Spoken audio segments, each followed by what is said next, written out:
Very effective talaga yung sticky papers.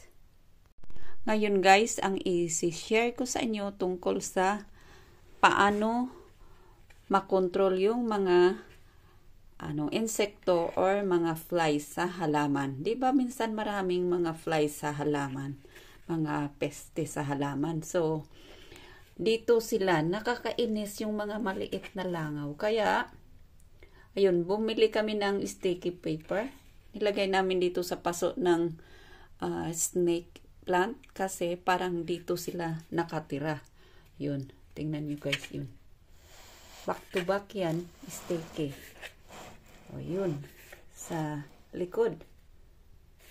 At saka yung isa. Ayun. At saka dyan pa sa likod. Yung isa naman ay kanina pa yan namin nilagay, kaya wala. Meron din dito sa anthurium guys.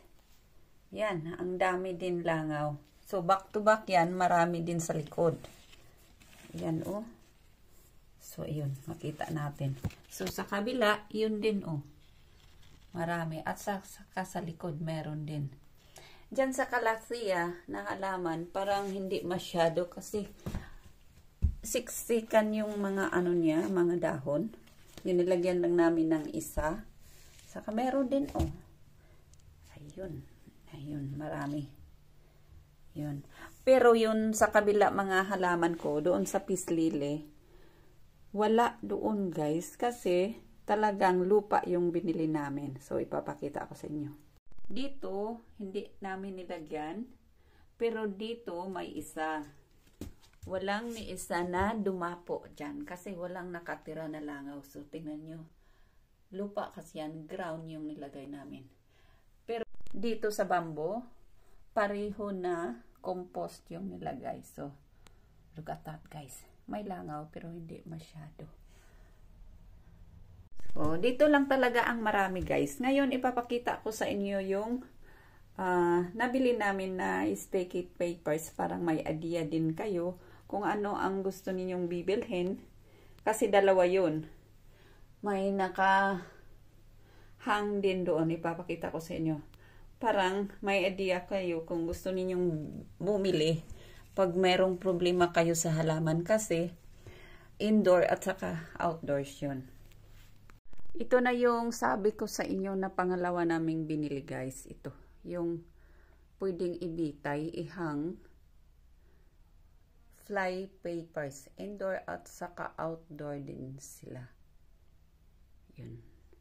Ito na yung binili namin guys. Yung nilagay namin doon. Diba? Sabi ko ipapakita ko sa inyo yung box. Parang makita din nyo. At saka mamaya-maya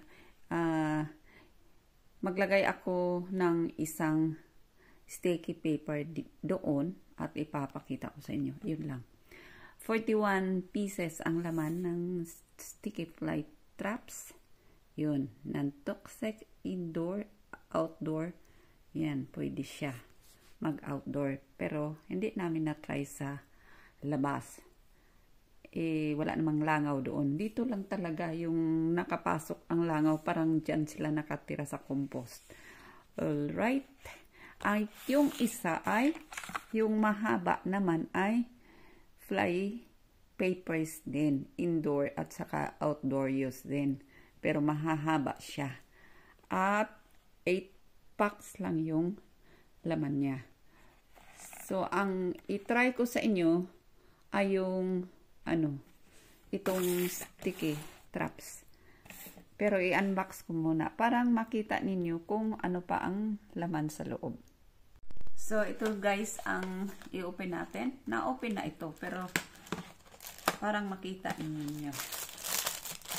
Ito siya. May tweezers siya. Ano ba ito?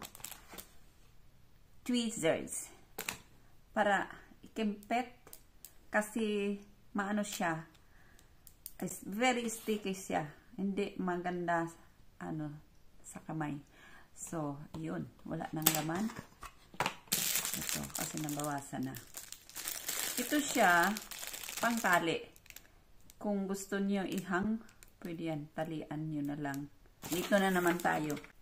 May instruction din kung anong gagawin. Punta tayo doon sa halaman at ilagay ko itong isa doon, guys.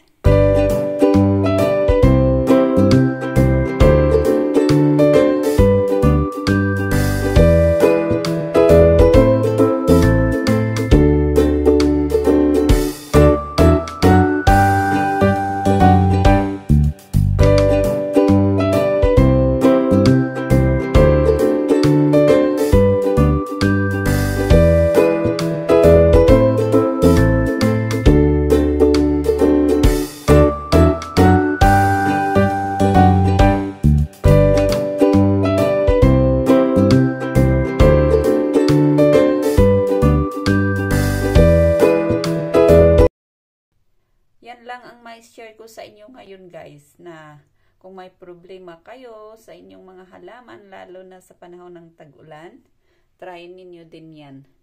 Very effective. So, thanks for watching. Bye-bye!